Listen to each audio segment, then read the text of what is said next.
अब मुनि अष्टावक्र राजा जनक को मोक्ष का उपदेश देते हैं।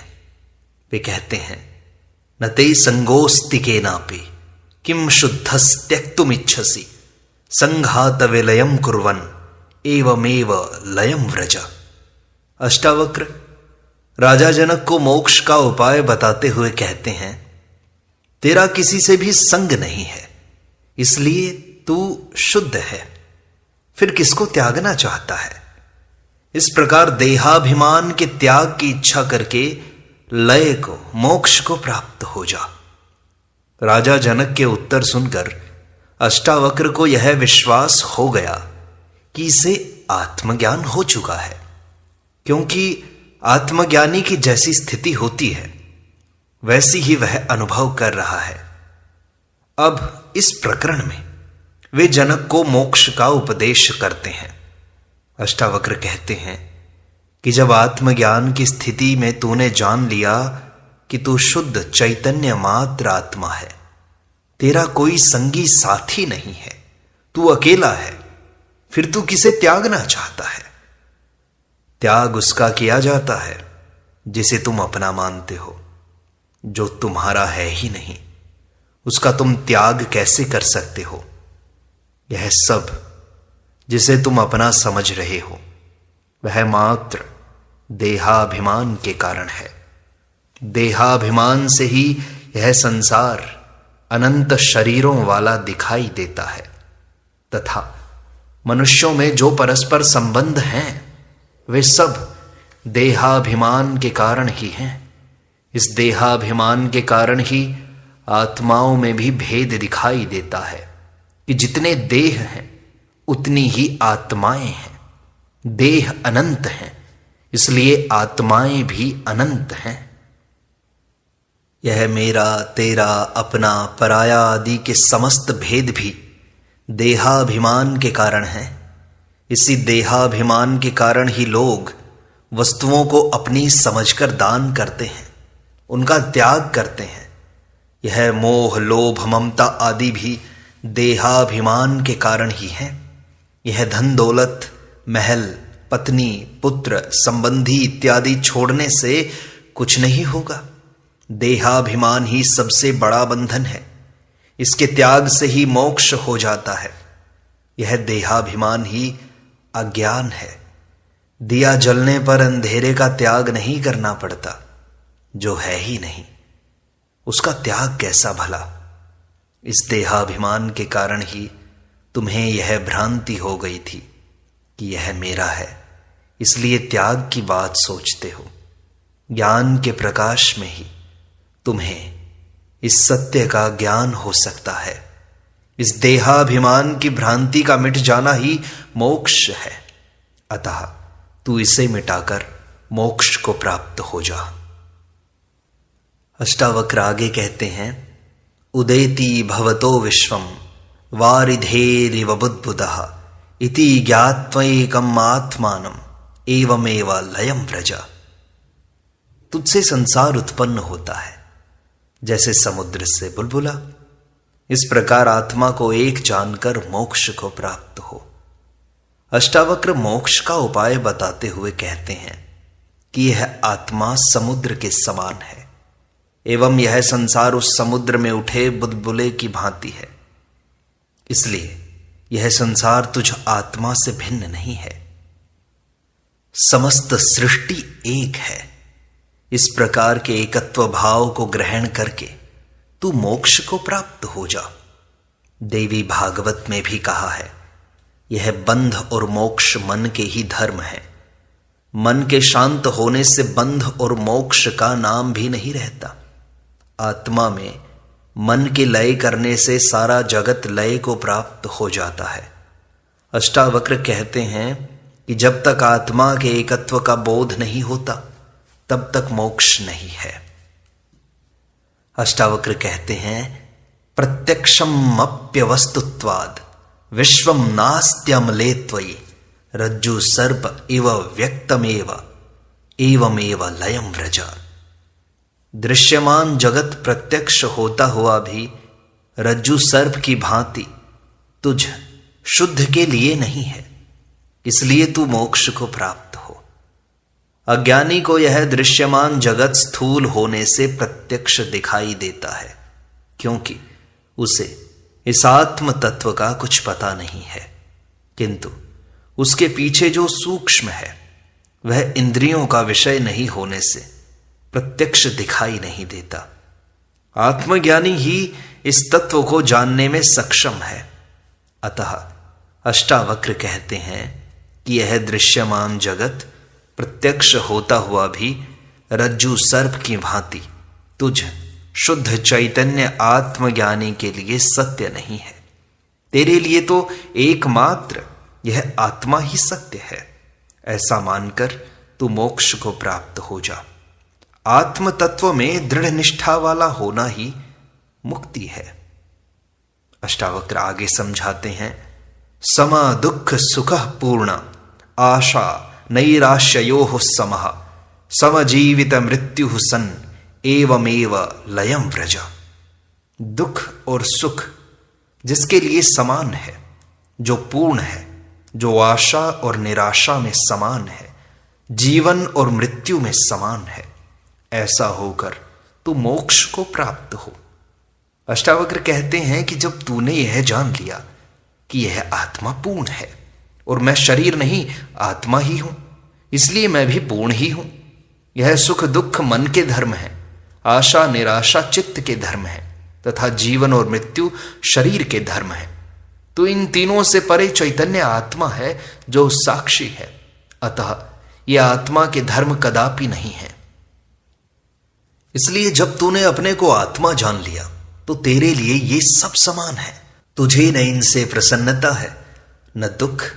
ऐसा स्थित प्रज्ञ होकर तू मोक्ष को प्राप्त हो जा। अष्टावक्र इन 4 सूत्रों में मुक्ति का उपदेश करते हैं कि देहाभिमान का त्याग, अद्वैत आत्मा का बोध, जगत की भ्रांति का त्याग तथा द्वंद्वों में समत्व बुद्धि का होना, ये 4 धारणाएं आत्मज्ञानी को मुक्त करा देती हैं। अष्टावक्र आगे कहते हैं, आकाशवद अनंतोहम घटवत प्राकृतम जगत इति ज्ञानम तथैतस्य न त्यागो न ग्रहो लयः। मैं आकाश की भांति अनंत हूं, यह संसार घड़े की भांति प्रकृतिजन्य है, ऐसा ज्ञान है। इसलिए न इसका त्याग है, न ग्रहण और न लय है। 5वें प्रकरण में अष्टावक्र राजा जनक के आत्मज्ञान पर आश्वस्त होकर उन्हें मुक्ति का उपाय बताते हैं। साथ ही वे परोक्ष रूप से उनकी परीक्षा भी ले रहे हैं कि इसे मोक्ष की चाह है या नहीं। यदि चाह है तो इसका अर्थ है अभी मोक्ष हुआ नहीं। जहां न कुछ पाने को है न छोड़ने को, न राग है न विराग, न आसक्ति है न विरक्ति, यहां तक कि न संसार है न मुक्ति। चित्त की ऐसी शून्य एवं जागृत अवस्था का नाम ही मोक्ष है। यहां पहुंचा हुआ व्यक्ति शुद्ध चैतन्य मात्र रह जाता है। समाधि की स्थिति में जब व्यक्ति शून्य अवस्था को प्राप्त हो जाता है तब उसे ब्रह्म आत्म ऐक्य का बोध हो जाता है। वह व्यष्टि न रहकर समष्टि के साथ एक हो जाता है। वह पूर्ण सत्तावान ब्रह्म को जान लेता है। जान लेने से वह स्वयं ब्रह्म हो जाता है। वह सत्य को जानकर स्वयं सत्य हो जाता है। इस स्थिति में पहुंचने से पूर्व कई क्रियाएं करनी पड़ती हैं, किंतु पहुंचने पर उन सबको छोड़ना भी आवश्यक हो जाता है, वरना वे ही क्रियाएं उसका बंधन बन जाती हैं। नदी पार करके किनारा आने पर नाव भी तो छोड़नी पड़ती है, फिर उसको ढोना मूर्खता ही है। पहुंचने पर शास्त्र, कर्म विधि, विधान, ध्यान, धारणा, समाधि आदि सबको छोड़ना आवश्यक हो जाता है, क्योंकि इनकी उपयोगिता अब समाप्त हो गई। ज्ञान प्राप्ति के लिए ही इनकी उपयोगिता थी, अब सब व्यर्थ हो गए। मंदिर, पूजा, उपासना सब व्यर्थ हो गए। जीवन में इनकी उपयोगिता है, मोक्ष में इनकी कोई उपयोगिता नहीं है। संसार जागने के लिए बनाया गया है कि यहां सुख दुख आदि सब द्वंद्वों का अनुभव करके तुम जाग जाओ। अष्टावक्र जनक की मुक्त अवस्था की स्थिति को जानने हेतु जो उपदेश देते हैं, जनक उनका उत्तर देते हुए कहते हैं कि मैं शरीर नहीं आत्मा हूं। जिस प्रकार यह आकाश अनंत है, असीम है, इसकी कोई सीमा नहीं है, उसी प्रकार मैं आत्मरूप होने से इस आकाश की भांति अनंत हूं। यह संसार उसी आत्मा का साकार रूप है, उसी का स्थूल रूप है जो घट की भांति है। जब यह संपूर्ण सृष्टि एक ही आत्म तत्व है तो फिर इसका त्याग, ग्रहण और लय कैसे तथा किसमें हो? त्याग, ग्रहण तथा लय, इनमें दो का होना आवश्यक है, तब एक का त्याग, ग्रहण व लय दूसरे में होता है, अन्यथा नहीं होता। जब मैंने देख लिया कि आत्मा एक ही है तथा वही सत्य है, सर्वम खलु इदं ब्रह्म नेह नानास्ति किंचन सत्यम ज्ञानम अनंतम ब्रह्म, तो फिर किसका किसमें लय हो? क्या त्याग हो और क्या ग्रहण हो? आत्मज्ञान की पुष्टि करते हुए राजा जनक मुनि अष्टावक्र से छठे प्रकरण के दूसरे श्लोक में कहते हैं, महोदधिर्वाहम स प्रपंचो वीचि सन्निभः इति ज्ञानम तथैतस्य न त्यागो न ग्रहो लयः। मैं समुद्र के समान हूं, यह संसार तरंगों के समान है, ऐसा ज्ञान है, इसलिए न इसका त्याग है, न ग्रहण और न ही इसका लय है। जनक दूसरा उदाहरण देते हुए कहते हैं कि मैं आत्मरूप होने से समुद्र के समान हूं एवं यह जगत मेरी ही तरंगों के समान है, ऐसा ज्ञान मुझे हो चुका है। भिन्नताएं जो भ्रांतिवश प्रतीत हो रही हैं सब मिट चुकी हैं, इसलिए न इसका त्याग है, न ग्रहण है, न ही लय है। ऊपर के उदाहरण में आकाश एवं घट में भी भिन्नता की प्रतीति होती है कि घट एवं आकाश भिन्न तत्व हैं, इसलिए जनक इस दूसरे उदाहरण में लहर और सागर का उदाहरण देकर अद्वैत की स्थिति को स्पष्ट करते हैं कि आत्मा एक ही है, इसका न निर्माण होता है न विनाश, इसलिए न इसे छोड़ा जा सकता है न ही ग्रहण किया जा सकता है, न इसका किसी में लय होता है। अहम सुषुप्ति संकाशो रूप्यवद विश्व कल्पना इति ज्ञानम तथैतस्य न त्यागो न ग्रहो लयः। जनक आगे कहते हैं, मैं सीपी के समान हूं, विश्व की कल्पना चांदी के समान है, ऐसा ज्ञान है, अतएव इसका न त्याग है, न ग्रहण और न ही लय। ऊपर के उदाहरण में समुद्र और उसकी तरंगों में फिर थोड़ी भिन्नता दिखाई देती है, अतः जनक इस सूत्र में तीसरा उदाहरण देकर और स्पष्ट करते हैं कि यह जगत समुद्र व तरंगों की भांति भी नहीं है, क्योंकि लहरों का लय समुद्र में होना संभव है, किंतु मैं आत्मा सीपी के समान सत्य हूं एवं इस विश्व की कल्पना उस सीपी में चांदी की भ्रांति के समान है, अतः भ्रांति रूप होने से न इसका त्याग है, न ग्रहण है, न लय है, ऐसा ज्ञान है। जनक आगे कहते हैं, अहम वा सर्वभूतेषु सर्वभूतान्यथो मयि इति ज्ञानम तथैतस्य न त्यागो न ग्रहो लयः। मैं निश्चित ही सब भूतों में हूं और ये सब भूत मुझ में हैं, ऐसा ज्ञान है, इसलिए न इसका ग्रहण है, न त्याग है, न लय है। उपरोक्त तीनों उदाहरणों में अद्वैत की पूर्ण व्याख्या नहीं हो पाई, इनमें भी थोड़ी थोड़ी भ्रांति रह ही जाती है। अतः जनक इस चौथे उदाहरण द्वारा और स्पष्ट करते हुए कहते हैं कि मैं आत्मरूप होने से सभी भूत पदार्थों में हूं तथा ये सभी भूत मुझ में हैं। ऐसी आत्मा एवं सृष्टि की अभिन्न स्थिति है। ये समस्त भूत समुदाय शारीरिक रूप से भिन्न भिन्न प्रतीत होते हुए भी सभी मेरे ही रूप हैं।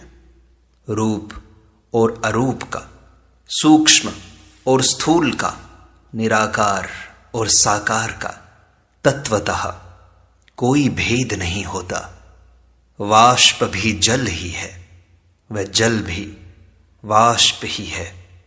केवल आकार भेद से तत्व में भेद नहीं होता। ऐसी ही आत्मा और सृष्टि है। इसका न त्याग है, न ग्रहण है, न लय है।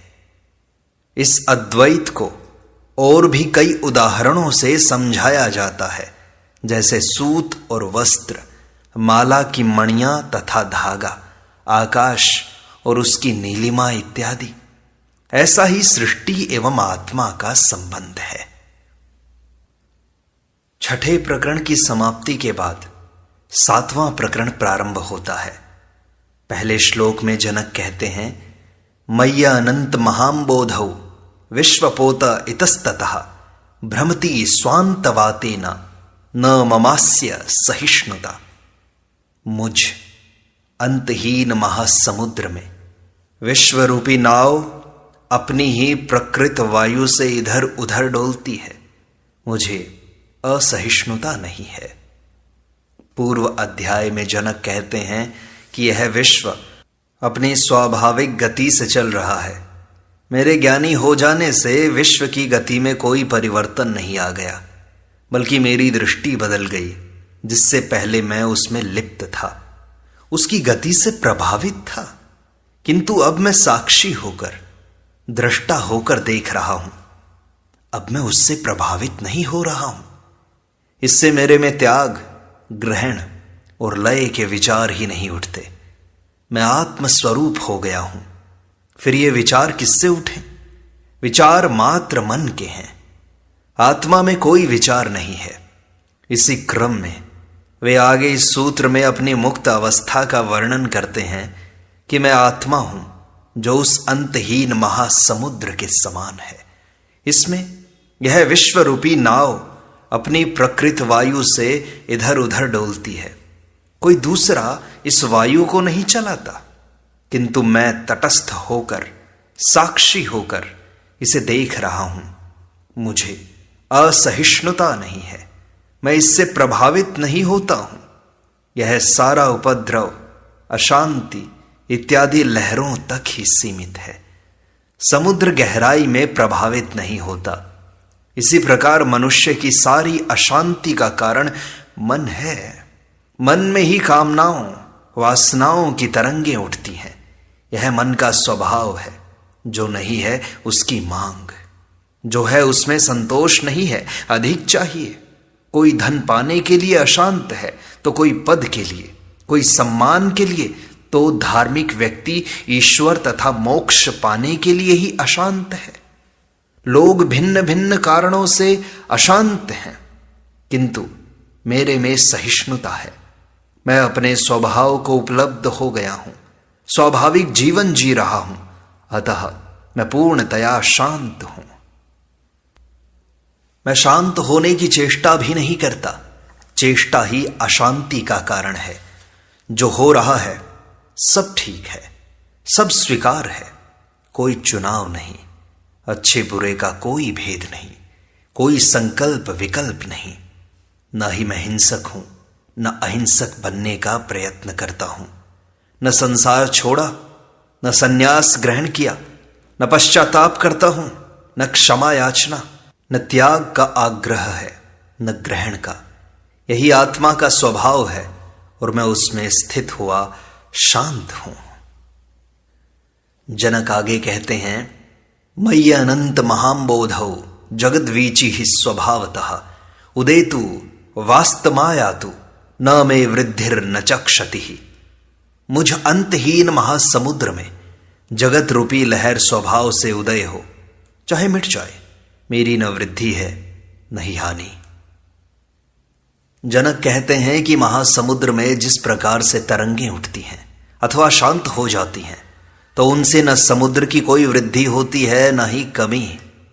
इसी प्रकार चित्त रूपी वायु से आत्मा में जो वासनाओं, कामनाओं आदि की तरंगे चाहे उठें या मिटें, मैं आत्मरूप होने से मेरी न कोई वृद्धि है न हानि। यह सारी वृद्धि और हानि अहंकार की होती है। अहंकार प्रतिष्ठा मांगता है। न मिलने पर वह अपने को छोटा समझने लगता है, प्रतिष्ठा मिलने पर अपने को बड़ा समझने लगता है। फुग्गे की तरह फूलता और चिपक जाता है। संसारी तो प्रतिष्ठा मांगते ही हैं, साधु सन्यासी भी मांगते हैं। वे भी बैंड बाजे बजवाते हैं, जय जयकार करवाते हैं, शोभा यात्रा निकलवाते हैं, तालियां बजवाते हैं, ऊंचे आसन पर ही बैठते हैं। यह सारा पाखंड पूज्य बनने के लिए ही करते हैं। वे अस्वाभाविक हैं जो इन अहंकार की तरंगों से प्रभावित हैं। जनक कहते हैं, मैं इनसे अब प्रभावित हूं, अतः मेरी न वृद्धि है और न ही हानि। जनक आगे कहते हैं, मय्य अनंत महाम्बोधौ विश्वम नाम विकल्पना अति शांतो निराकार एतद एव अहमास्थितः। मुझ अंतहीन महासमुद्र में निश्चय ही संसार कल्पना मात्र है। मैं अत्यंत शांत हूं, निराकार हूं और इसी अवस्था में स्थित हूं। जनक कहते हैं कि मैं आत्मा रूपी अंतहीन समुद्र हूं जिसमें यह संसार कल्पना मात्र है। जब इसका अस्तित्व ही नहीं है तो यह मुझे कैसे प्रभावित कर सकता है। पहले इस कल्पना को, भ्रम को ही मैं वास्तविक समझता था, इसलिए यह मुझे प्रभावित करता था, अशांत करता था। अब मैं अपने को निराकार रूप में समझकर अत्यंत शांत हूं। अब मेरे में कोई विक्षेप नहीं है। ये सारे विक्षेप मन के कारण थे। आत्मरूप मुझ में कोई विक्षेप नहीं हो सकता। इस प्रकार अष्टावक्र गीता की सरल व्याख्या का यह भाग यहीं संपूर्णता को प्राप्त होता है।